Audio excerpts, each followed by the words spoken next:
In Italia non ci sono casi sospetti di contaminazione da batterio killer dopo i 19 morti tedeschi. La rassicurazione del ministro Fazio che chiede verifiche alla Germania sugli imballaggi. E intanto la Coldiretti in Veneto organizza una grande insalata di cetrioli contro la psicosi. Rita Cavallo.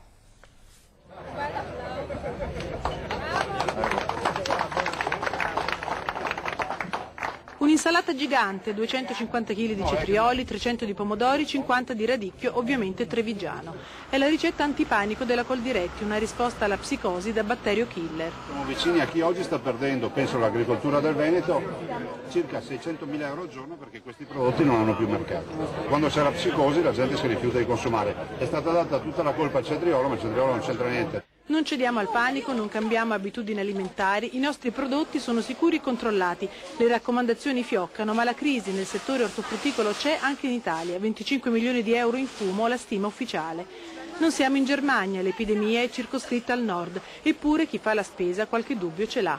Evito tutto quello che è crudo, come ho sentito, quindi insalata, cetrioli, finocchi, tutte cose crude. Evito proprio.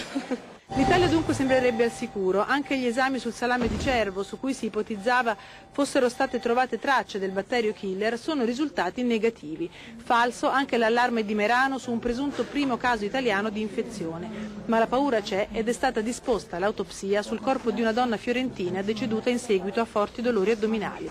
Niente panico e qualche precauzione. Le mani vanno lavate, le verdure vanno lavate, le norme igieniche vanno tenute. Abbiamo ripetutamente chiesto alla Germania di fare delle indagini non soltanto a campione in generale, ma delle indagini su specifiche forme di confezionamento degli alimenti.